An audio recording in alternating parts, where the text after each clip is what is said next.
ఒకటో తరగతి 10వ తరగతి అవి కూడా క్యాలిక్యులేషన్లు తీసుకున్నాం. జీవో ఇష్యూ చేశాం. అడ్మిషన్స్ కాలేదు.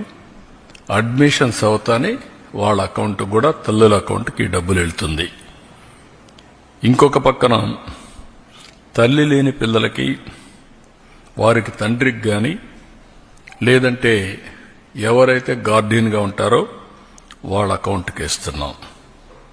అనాథ పిల్లలుంటే జిల్లా కలెక్టర్ నిర్ధారించినటువంటి పథకం ప్రకారం వాళ్ళ అకౌంట్లో వేసి వాళ్ళకి హెల్ప్ చేస్తాం. ప్రైవేట్ అన్ఎయిడెడ్ పాఠశాలలు ఉంటే 76,000 మందికి కూడా వర్తింపజేశాం. ఇది కాకుండా ట్రాన్స్పరెన్సీ ఉండాలనే ఉద్దేశంతో ఈ జాబితా సెక్రటరియట్లో గ్రామ వార్డు కార్యాలయాల్లో కూడా పెడతాం. ఎక్కడైనా సరే ఇబ్బందులున్నా లేకుంటే సాంకేతిక సమస్యలున్నా ఇమ్మీడియట్గా రిపోర్ట్ చేస్తే అవన్నీ కరెక్ట్ చేసి మళ్ళీ అలాంటి వారికి కూడా సహాయం చేయడానికి ఫిర్యాదులను తీసుకోవడానికి జూన్ 26 వరకు టైం కూడా పెట్టాం.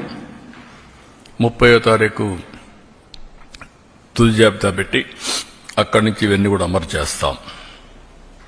ఇంకొక పక్కన ఇప్పుడు ఇచ్చింది 2 నుంచి 10వ తరగతి వరకు ఇంటర్మీడియట్ సెకండ్ ఇయర్కి బీసీల్లో చూస్తే 29,82,000 మంది వస్తున్నారు.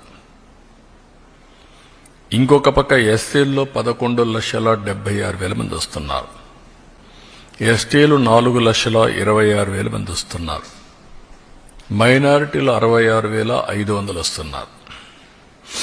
ఈడబ్ల్యూఎస్ విద్యార్థులు 8,44,000 మంది ఎకనామికలీ బ్యాక్వర్డ్ అగ్ర కులాలకు సంబంధించిన వ్యక్తులు వస్తున్నారు. ఒక బిడ్డ 2 గాని 3 గాని 4 కూడా ఇచ్చాం. ఇది మీరు చూస్తే 18,55,760 మంది తల్లులకు ఒకే బిడ్డ వాళ్ళకి యాజ్ ఇట్ ఈజ్ ఇస్తున్నాం. 14,55,322 మంది తల్లులకి 2 బిడ్డలు. ఇది 29,10,644. 2,10,684 మందికి 3 పిల్లలు. ఇది 6,32,052 మందికి ఇస్తున్నాం.